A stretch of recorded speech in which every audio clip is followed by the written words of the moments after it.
298वां अध्याय गौण सादी चिकित्सा। अग्निदेव कहते वशिष्ठ, अब मैं तुम्हारे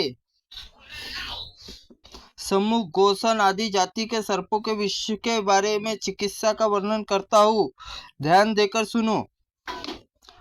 ओम हा ही अम्ल पक्षी स्वः, इस मंत्र से अभिमंत्रित तांबुल का प्रयोग मंत्र वेता मंडली गोसन सर्प के विष का हरण करता है। लसून, अंकोल, त्रिफला, कूट, वच, त्रिकूट इन सर्प विष में पान करे, इनका सर्प विष में पान करे। सर्प विष सहस्त्री दुग्ध, गोदुग्ध, गोदधि, गोमूत्र, पकाया हुआ दूध और पान करना चाहिए। राजील जातीय सर्प के डसने पर सेंध लवन, पीपल दूत और मधु, गोमय रस और शाही की आत का भक्षण करना चाहिए। सर्पदष्ट मनुष्य पीपल, शकरा, दुग्ध, धूत और मधु का पान करना चाहिए। त्रिकूट, मयूर पिच्छ, विडाल, अस्थिय, नेवले का रोम, इन सब का समान भाग लेकर चूर्ण बना ले। फिर भेड़ के दूध में भिगोकर धूप देने के सभी प्रकार के विषयों का नाश होता है। पाड़ा, निर्गुंडी, अंकोल पत्र के समान भाग लेकर उसके सब समान लहसुन से द्वारा बनाया हुआ धूप विनाशक और अगस्त्य पत्तों से कांजी में पकाया हुआ भाप से डसे हुए स्नान को सेका जाए तो विष उतर जाता है। मूषक 16 प्रकार के कहे गए हैं। कपास के रस के तेल के साथ पान करने से मूषक विष का नाश होता है। फिलनी, फिलहारी फूलों के सोट और गुड़ के साथ भक्षण करने से विष रोग नाश होता है। लुताए, मकड़ी 20 प्रकार की कही गई है, इसमें विष सावधानी चिकित्सा करनी चाहिए। पद्म, पद्दा,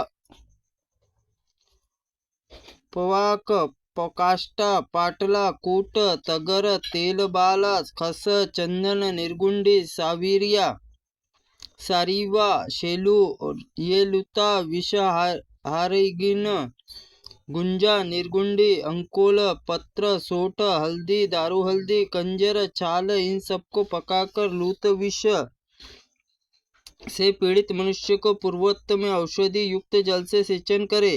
अब वृश्चिक विष का अपहरण करने वाली औषधि सुनो।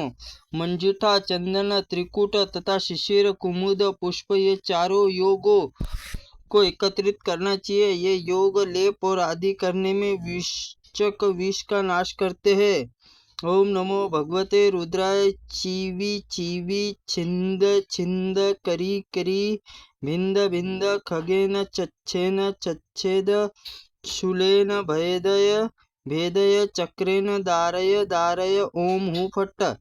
इस मंत्र से अभित अगध औषधि विषार्थ मनुष्य को दे। यह गर्भ आदि विषय का नाश करते हुए त्रिफला, कस, नागर मुथा, नेत्रबाला, जटामासी, पदक और चंदन इन सबको बकरी के दूध के साथ पिलाने से गंधर्व आदि के विषयों का नाश होता है। पंचांग और त्रिकूट गोजर विष का हरण करता है। स्त्रुई दुग्ध के साथ सिर की छाल और उंदूर दूर दूर मेंढक का विष का शमन करती है। त्रिकूट तरगर मूल धूत के साथ प्रयोग होने पर मत्स्य विष का नाश होता है। यवाक्षार, त्रिकूट, वच, हिंग, बायल, विंगड़, सेंध लवन, तगर, पाठा, अतिबला, कूट ये सभी प्रकार के कीट विषयों के विनाश करते हैं। मुलठी, त्रिकूट, गुड़, दुग्ध इनका योग पालन कुत्ते का विष हरण करता है। ओम शूद्रभद्राय नमः। ओम सुप्रभाय नमः।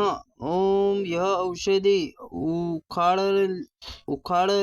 उखाड़ने का मंत्र है। ये भगवान ब्रह्मा ने सुप्रभद्रा देवी आदेश दे रखा है। मानव गण को जो औषधि बिना विधि विधान ग्रहण करते तुम उन औषधि का प्रभाव ग्रहण करो। इसलिए सुप्रभा देवी नमस्कार करके औषधि चारों ओर मुट्ठी जो बिखेर कर पूर्वोक्त 10 मंत्र जप करके औषधि को नमस्कार करे और कहे, तुम ऊर्ध्व नेत्रा हो, मैं तुम्हें उखाड़ता हूँ। इस विधि से औषधि को उखाड़े और निम्नलिखित मंत्र से उसका भक्षण करे। नमः पुरुषाय सिंहाय, नमो गोपालाय चह, आत्मनेवा बीजातानीय रणे कृष्ण पराजयम अनेय सत्यवाक्येन अगदो मृत्यु सिद्धयतु। पुरसिंहाय भगवान गोपाल बारंबार नमस्कार। युद्ध में पराजय की बात श्री कृष्ण जानते हैं। इस बात के सत्य प्रभाव से यह अगध और मुझे सिद्धप्रद हो। स्तंभर विषय में औषधि आदि के निम्नलिखित मंत्र का प्रयोग करना चाहिए। ओम नमो वैदुर्मंत्राय तत्र रक्ष रक्ष मां सर्व विभूषे गौरी गंधारी चांडाली मतंगड़िनी स्वाहा। हरि माए। इस भक्षण करने के लिए पहले वमन करो और फिर विष युक्त मनुष्य के शीतल जल से सेचन करे। तदनंतर उसका मधु और दूध पिलाए और उसके बाद विरेचन कराए। इस प्रकार आदि महाअग्नि पुराण में गौणसादि चिकित्सा कथन नामक 298 अध्याय पूर्ण हुआ। त्रुटिपूर्ण वाक्य के लिए भगवंत आप हमें क्षमा करें, हम आपसे क्षमा प्रार्थनी है।